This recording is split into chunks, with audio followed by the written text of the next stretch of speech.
I discovered protection in my wife's car, uncovered her cheating, and chose divorce without hesitation. A few weeks ago, on a typical Thursday morning, I found myself in the middle of our busy routine, getting our 2 kids ready for school. At 7:30, the chaos was briefly interrupted by the loud ringing of the phone. I became curious, wondering who could be calling at such an early hour.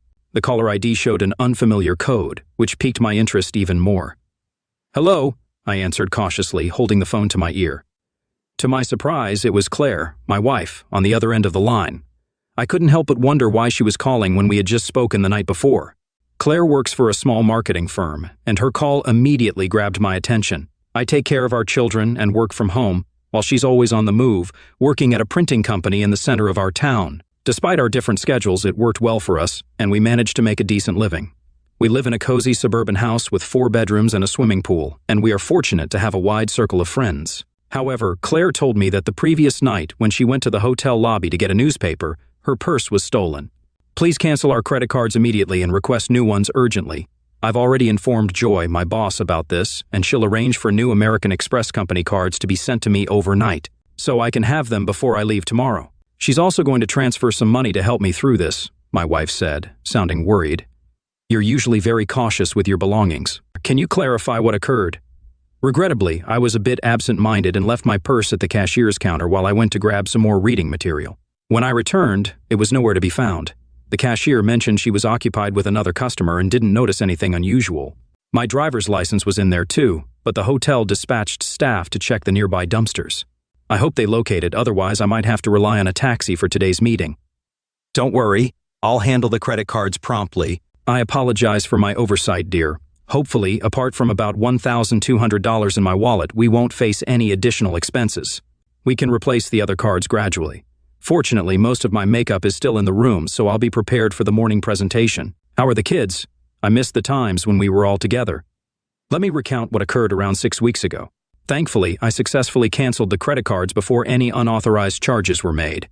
However, the wallet containing my driver's license and other non-credit card items had yet to be recovered. So I pushed that concern aside. Life continued as usual, but I have something important to share. Today I came across a statement from Claire's Fidelity account where she manages a separate investment fund from the inheritance she received after her parents' tragic accident a few years ago. I've always respected her privacy concerning this account, but while searching for our home insurance policy, I stumbled upon a folder containing monthly statements from her personal account. I recalled that the inheritance amounted to around $350,000 following her parents' passing, and I couldn't help but wonder how much it had grown. To my pleasant surprise, it had expanded to over $400,000. While going through the statement, I noticed a withdrawal of $3,000 from the money market account about 6 weeks ago. My curiosity was piqued regarding how she had utilized that money, so I decided to delve deeper into her money market account. To my astonishment, I discovered that she had written a substantial check to a local jewelry store just a couple of days after losing her purse in the same city. I couldn't help but wonder what she had purchased at that jewelry store. She hadn't mentioned buying anything for me, and I hadn't heard her discuss acquiring jewelry for anyone else. Although she has a brother, I couldn't comprehend why he would require a $3,000 gift. After some contemplation, I decided to turn to the computer and visit the jewelry store's website. I jotted down their phone number for further inquiry. I picked up the phone and dialed the jewelry store's number. A woman introduced herself as a store representative and inquired how she could be of assistance. After providing my name and specifying the transaction I wished to inquire about, I explained that we had encountered an issue with the purchase and were wondering if there was a store warranty in place. She proceeded to search for the transaction in her computer and then inquired about the nature of the problem with the rings. I found myself momentarily puzzled, wondering what kind of rings she could have bought. Fortunately, the woman on the phone swiftly clarified, "Oh, I remember this purchase. When she visited our store, she was visibly distressed and mentioned that her wedding and engagement rings had been stolen. She wanted to replace them, which proved to be quite a challenging task. While we were searching for suitable options to meet her needs, she used the company's credit card as collateral and later sent us a check to cover the cost. Now that you've mentioned the issue with the rings, I'd like to assure you that our store provides a 90-day warranty for such situations. Is it possible that the diamond setting has become loose?" This is perplexing because she spoke of replacing the wedding and engagement rings, but never indicated that she had lost them, only mentioning the theft of her purse. It took me some time to process this new information. "Listen," I conveyed to the woman on the phone, "I need to have a discussion about this with my wife before making any further decisions. I'll get back to you later." With that, I bid her farewell, while she appeared somewhat puzzled. My own bewilderment was far more overpowering. It was becoming increasingly apparent that the rings should have been inside her purse when it was stolen. But why would she carry them in her purse if she had no intention of concealing her marital status from others? To the best of my knowledge, there were no professional constraints related to revealing one's marital status. However, if she wanted to appear unmarried in specific social circumstances, disconcerting thoughts began to circulate in my mind, suggesting that she might have contemplated engaging in an extramarital affair while away from home. The mere notion of it made my stomach churn.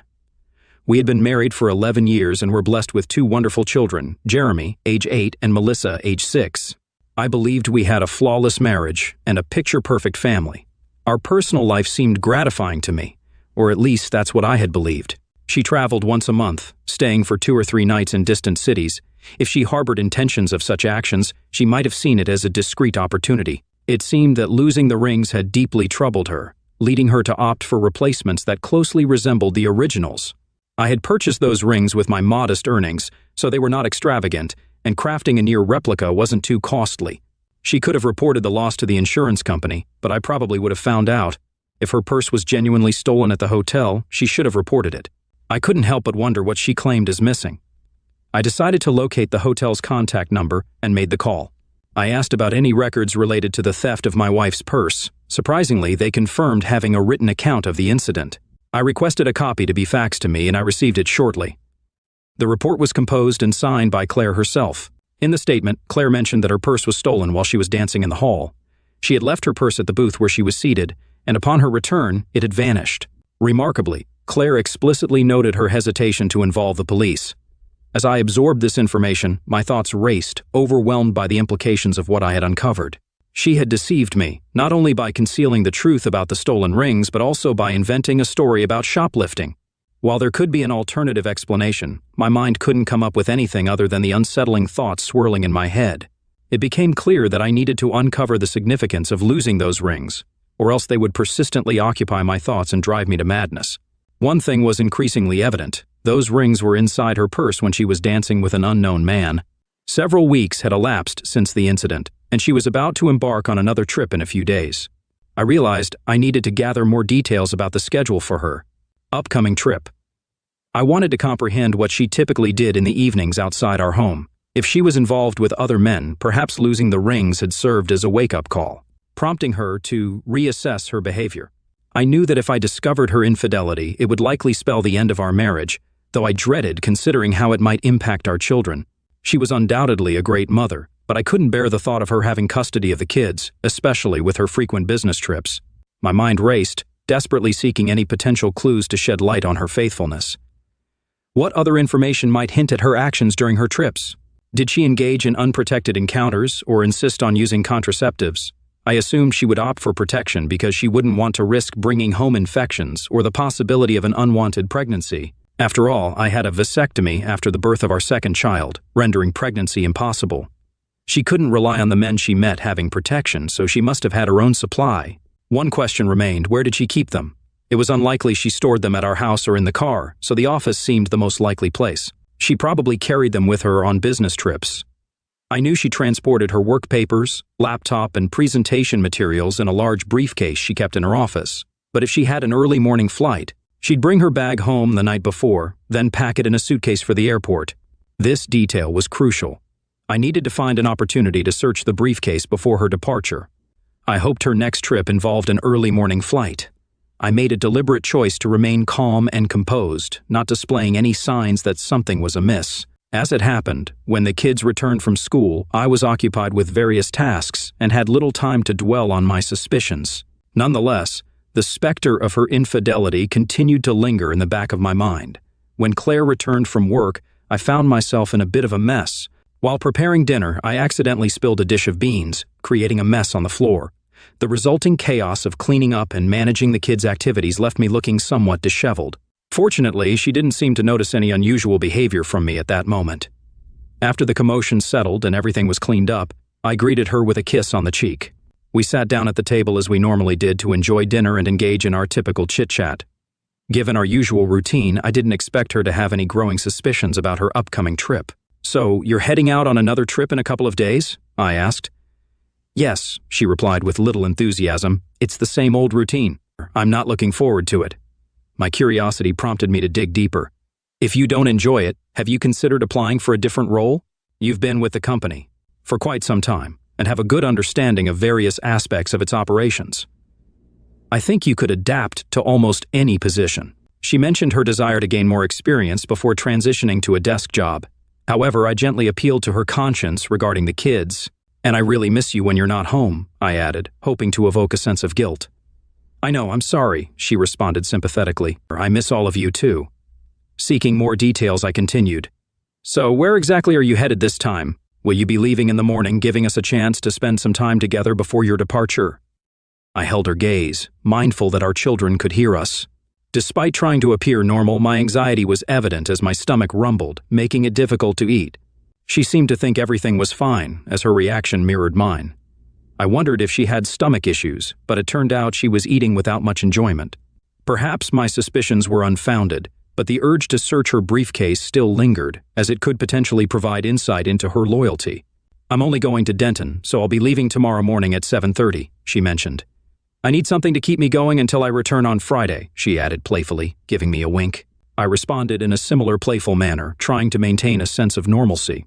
To my surprise, she blushed in response. Her comment about bringing her briefcase home the night before her trip suggested she wouldn't be stopping at the office before heading to the airport. Given her seemingly genuine attitude about the upcoming trip in front of our children and me, one might assume that either she hadn't been involved in any infidelity during her travels, or she had become skilled at concealing such behavior. I hoped to uncover the truth when I examined the contents of her briefcase. On the evening before her planned trip, Claire returned home in high spirits. She parked her car next to mine in the garage as usual and appeared visibly excited. This left me wondering if her excitement was due to our conversation or if there was another reason behind it. Upon entering the house, she didn't bring her briefcase with her. Assuming it was still in the car, I was busy preparing dinner, so we sat down at the table. She casually asked if I could retrieve her suitcase from the garage after we finished eating. Certainly, I replied, trying not to show any signs of suspicion. Are you all set for your trip? She asked, trying to reassure me. Oh yes, it's a routine trip. My briefcase is in the car, ready for the journey. I'll pack an overnight bag with the essentials. In an effort to maintain a sense of normalcy, I inquired, do you have any plans while you're away? No, the kids and I will stick to our usual daily routine during the week. Maybe we can plan something family-friendly for the weekend, she replied, showing enthusiasm for the idea. Sounds like a plan, I responded genuinely. After we finished dinner, she kindly helped me clear the table in the kitchen and loaded the dishwasher. Once we were done, she headed to the bedroom to pack her things, while I made my way to the garage to retrieve her suitcase. Upon inspecting the car, I didn't find the briefcase inside, leading me to believe it was securely placed in the trunk. Expecting this, I had already devised a plan to access it later in the evening. When I returned to the bedroom with her suitcase, I casually asked, do you know where the car keys are? My tire seems to be slowly losing air. If I take it to the station, Jerry can fix it right away. For a brief moment, she appeared puzzled, but then reached for her purse, handing me the car keys. She proposed an alternative, saying, couldn't you just use the spare tire? It's meant for emergencies. Taking a resolute stance, I responded, yes, the spare tire is for emergencies, but we have enough time to properly fix this. I think that's the best course of action. I hurried back to the garage before she could change her mind. Swiftly, I drove her car out of the garage and headed to the junction station, owned by my friend Jerry from school. Pulling up in front of one of the service bays, I honked my horn to get his attention. Jerry noticed me and opened the bay door, allowing me to drive in before closing it behind me. What's going on, buddy? Jerry asked curiously. I replied, my tire was supposed to be fixed here, but I needed a little time to check something else. Sensing that I might have some issues at home, he asked, trouble at home, buddy? Maybe, I admitted reluctantly, opening the trunk and retrieving Claire's briefcase. Placing it on a nearby workbench, I unlocked it. Jerry, realizing a customer needed him, simply said, well, I've got a customer, so take your time, my friend. Nodding to Jerry, he returned to the small shop attached to his station. I began to search the briefcase meticulously, ensuring that I didn't disturb anything. My hands explored the pockets on the lid unnecessarily, and to my shock, I discovered a package that drew my attention. When I removed it, my heart sank, as I realized it was an open package of contraceptives, with about 3 pieces missing. My worst fears were confirmed. I carefully placed the package back where I found it and closed the briefcase once more. I stashed it in the trunk and secured it just as Jerry returned. Did you find what you were looking for? "What's going on?" he asked with evident curiosity. "I'm afraid so," I replied, my voice tinged with a mix of disappointment and sadness. "Mind if I stay here a bit longer? Perhaps you could check the tire pressure while I pretend to have resolved the issue."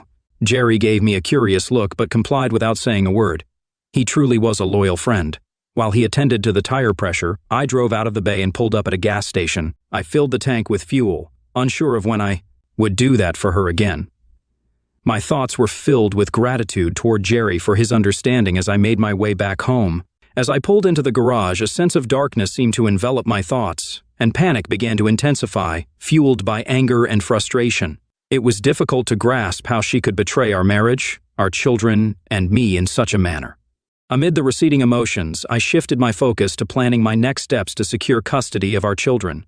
I needed concrete evidence of her infidelity and misconduct. Despite her shortcomings as a partner, I acknowledged her role as a good mother. The children deserved a maternal figure in their lives. While visitation rights would likely be granted, my ultimate goal was to gain full legal custody. She will have to explain the reasons behind our divorce to her brother and friends. As I entered the house, I called out from the bedroom, saying, "Everything's set. It was just a minor issue with a nail." "Okay, thanks," she replied, still avoiding eye contact. Seeking solace, I went to the kitchen for a beer and then settled in the family room with the kids, who were absorbed in watching a TV show. About 30 minutes later, Claire joined us in the room and sat beside me on the couch. By then, my emotions had settled, but a deep sadness washed over me as I realized our once happy family was soon to be a thing of the past. To my surprise, Claire moved closer and snuggled up to me, whispering in my ear. She asked, "Are you ready for tonight?" After taking a sip of beer, I replied, "I think so, but I have a stomach ache." Claire sympathetically responded, "Oh, that's too bad, honey." Holding on to me, Claire softly said, "I love you," and I instinctively put my arm around her shoulders, grappling with mixed feelings. Despite her betrayal, there was still a hint of affection from her. I couldn't help but wonder why she did it. Was it for excitement or a need for more connection than I could provide? I might never fully understand, but what was clear was the damage to my trust in her. We put the kids to bed together, and as she kissed our little angels goodnight, I couldn't help but look at her, knowing that by morning she would be gone. Their young minds were already accustomed to her frequent travels, so their unease was minimal. That night, we made love, but it lacked the usual passion. Sensing my distress, Claire asked anxiously, "Is your stomach still bothering you, dear?" I nodded and replied, "Yes, but I can handle it." Desperately hoping she would choose our love and marriage over the upcoming trip, I asked, "Do you really need to go on this trip?" Deep down, I wished it were all just a nightmare that would vanish. She sighed and replied apologetically, "I'm sorry, honey, but this trip is necessary. I'll do my best to wrap things up and return home as soon as I can. I'm really looking forward to the weekend with all of you."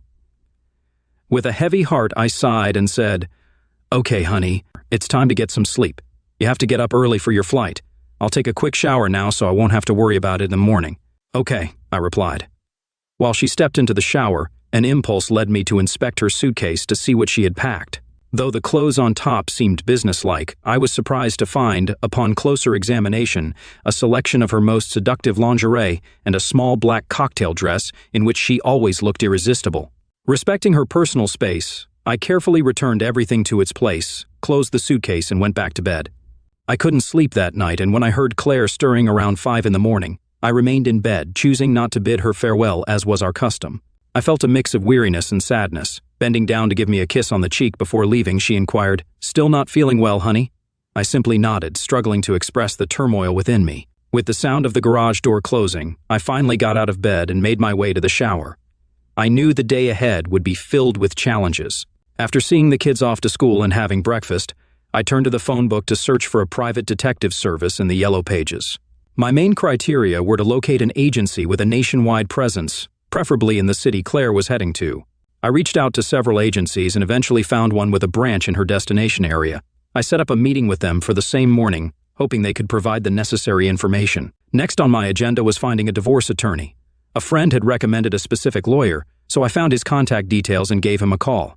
I arranged an appointment for the afternoon, hoping this lawyer could guide me through the challenging process we were about to face. When I arrived at the private investigator's office, I discussed my concerns and arranged for Claire to be surveilled on the evening she was away. I provided them with a photo of Claire and details of her travel route to aid in their identification. They assured me they would gather photos and compile a report on her activities as soon as her business day concluded.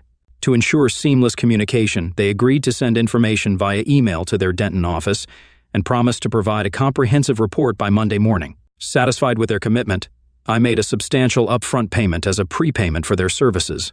They informed me they might not be able to capture photographs, but they would strive to provide as many incriminating photos as possible. I agreed that it would suffice.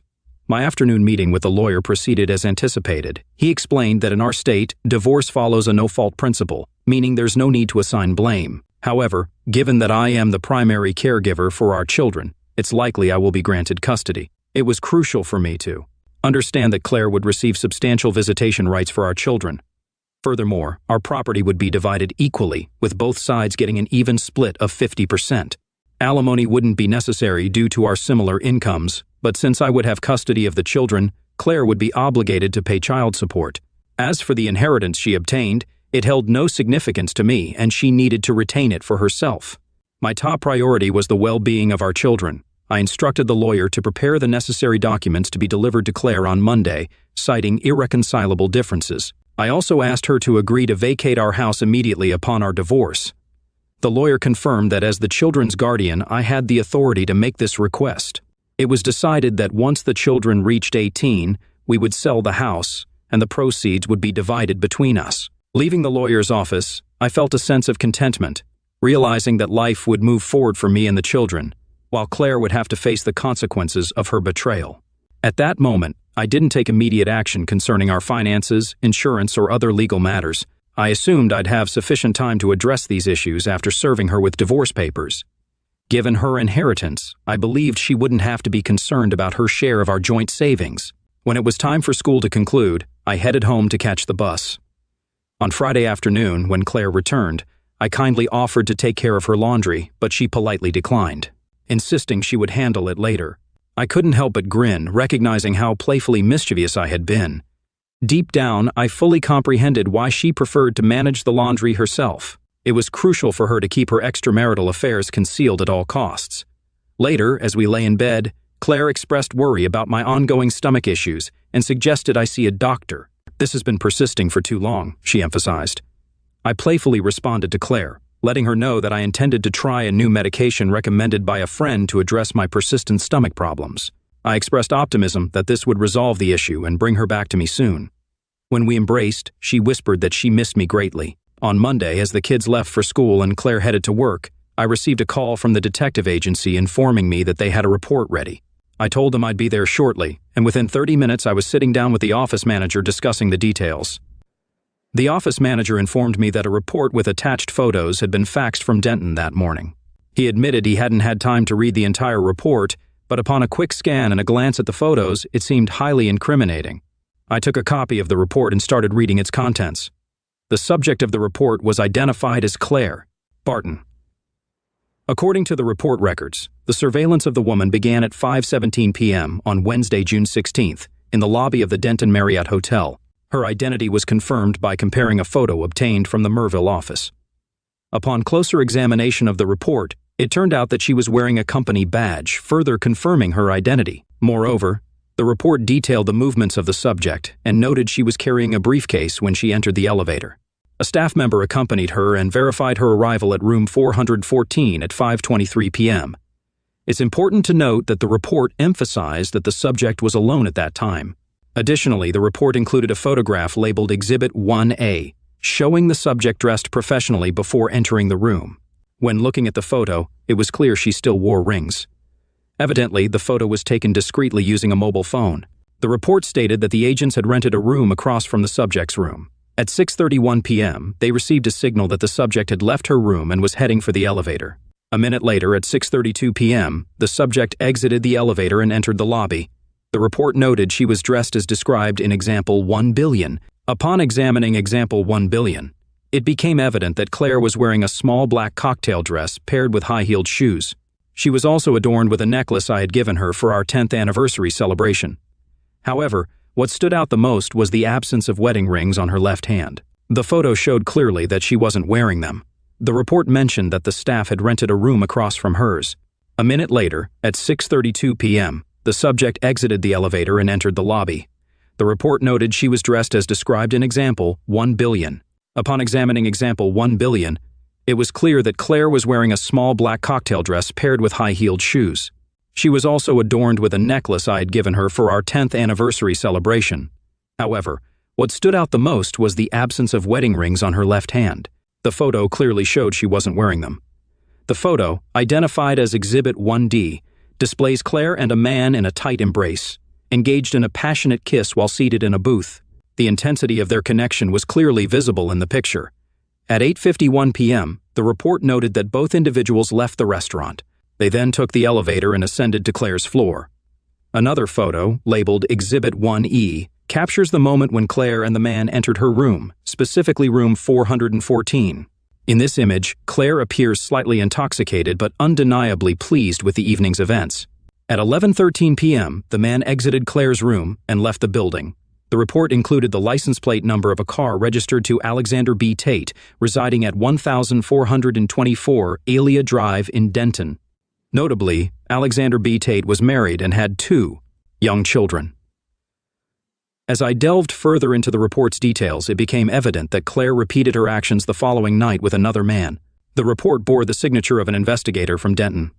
This revelation filled me with deep anxiety and resentment. It became clear that my wife was leading a promiscuous life while she was away from home. I couldn't come to terms with her actions. It was a betrayal that exceeded my worst expectations. Even the fact that Claire had lost her wedding rings didn't stop her from being careless. After settling the bill with the private detective, I thanked them and left. I made sure to take 2 additional copies of the report, which were recorded on a CD to keep them safe. Once I got back home, I wasted no time and immediately called my divorce attorney. I asked about the status of the divorce papers, and the attorney confirmed they were ready for filing. Without hesitation, I instructed them to initiate the filing process and specifically requested that the papers be served to her publicly at her workplace the following day. The attorney assured me that this could be done smoothly and asked for her workplace address, which I promptly provided. My intentions were clear. I aimed to humiliate her during the legal proceedings. Handing her the divorce papers at her workplace not only satisfied my desire for revenge, but also served as a form of justice for her actions. That night, there was no love between us. Claire seemed to sense that something was wrong, perhaps suspecting that I had discovered something unsettling. Though she didn't directly voice her concerns, she expressed hope for my quick recovery. Interestingly, she also appeared somewhat reserved, but I chose not to comment on it and simply ignored it. The next morning, I woke up early after a night of little sleep. I immersed myself in work on the computer until I heard the children waking up, and then I went to the kitchen to prepare breakfast. After the meal, I said goodbye to Claire when she left for work. She approached me for a hug and a kiss, but I responded with a half-playful embrace, encouraging her to leave quickly. At that moment, I sensed she might have had an inkling of what awaited her. As I closed the door behind her, tears welled up in her eyes and she whispered, "I love you." After her departure, profound sadness washed over me, and I felt an urge to release my tears. Yet, I quickly composed myself, as the children required my attention, and I needed to prepare them for the school bus. Around 10:45 a.m., the phone rang, disrupting our morning routine. Displaying Claire's workplace on the caller ID, I answered the call without uttering a word, and there was a brief pause as the caller realized I wasn't inclined to engage in conversation. In a trembling voice and a whisper, Claire said, "I'm sorry." Shortly after, the line fell silent, and I remained silent as well. Claire didn't return home that night, and I wondered if she continued her deceitful game, seemingly indifferent to her husband. While I recognized my anger was justified, I also considered that I might have been overly harsh on her. The children, disheartened by their mother's absence, wondered where she was. To uplift their spirits, I invited them to have dinner at a McDonald's cafe. By the time we returned home after dinner, the kids were exhausted and went straight to bed. The next morning, Claire called with a request. "Honey, can I come home and pack my things? Can we talk?" Initially, a sense of guilt welled up within me, but it quickly dissipated. I replied calmly, "Why don't you come between 9 and noon?" As I continued, "Then the kids and I won't be here." Regarding our conversation, I made it clear that I'd speak with her one-on-one in my lawyer's office, only after she signed, notarized, and returned the divorce documents. "Then I'll listen to whatever you have to say." There was a sob on the line before Claire answered, "Good." Shortly after, the phone fell silent again. She signed the divorce papers, and 6 months later, our marriage officially came to an end. It turned out that she became pregnant during the affair. Unfortunately, when she attempted to conceal it from her last lover, contraception failed. Considering it was near the childbearing age, even if I hadn't found out about her infidelity through the lost rings, the truth would probably have come out eventually. There were rumors that she had started dating again. If she ever gets close to getting married again, I've thought about honestly warning her future spouse about her unfaithfulness. It seems unnecessary for her to deceive and hurt another person. We had a meeting, and during our conversation in my lawyer's office, I shared my thoughts with her. She pleaded with me to reconsider the divorce decision. She talked about how difficult it was for her not to have unrestricted access to our children. However, I explained that I couldn't trust her anymore. Then, she mentioned that she had seen a psychologist who diagnosed her with nymphomania. She assured me that her impulses were now under control. Despite her explanations, I told her that it wasn't enough for me. Even if she claimed to have her urges in check, the fact that she hadn't sought help earlier indicated a lack of proactive effort on her part. If she had addressed her cravings from the beginning, she might not have found herself in the current situation. When I left the lawyer's office, she continued to cry. Having recently reconnected with a school friend who keeps me updated, I learned that he works at a nightclub. He mentioned seeing my ex-wife at the club where he works on several weekend nights. She frequents the club with different men and behaves provocatively. I was deeply hurt that my children have such an irresponsible mother. Perhaps my ex-wife never recovered from nymphomania. A friend of Claire's also called me and informed me that Claire was in poor health. She said my ex-wife needed my assistance because she had contracted herpes. Meanwhile, she continued her promiscuous lifestyle. I sympathized with her but conveyed that I couldn't offer any help, nor did I want to. Claire chose this lifestyle and its associated health issues. I began dating again, and it seems I found someone special. This woman, around my age and divorced herself, discovered her ex-husband's infidelity and didn't tolerate such behavior. She possesses strength and resilience, qualities I genuinely admire. It seems that my children also like her. I believe this is a natural progression, and it's only a matter of time before I consider taking our relationship to a new level.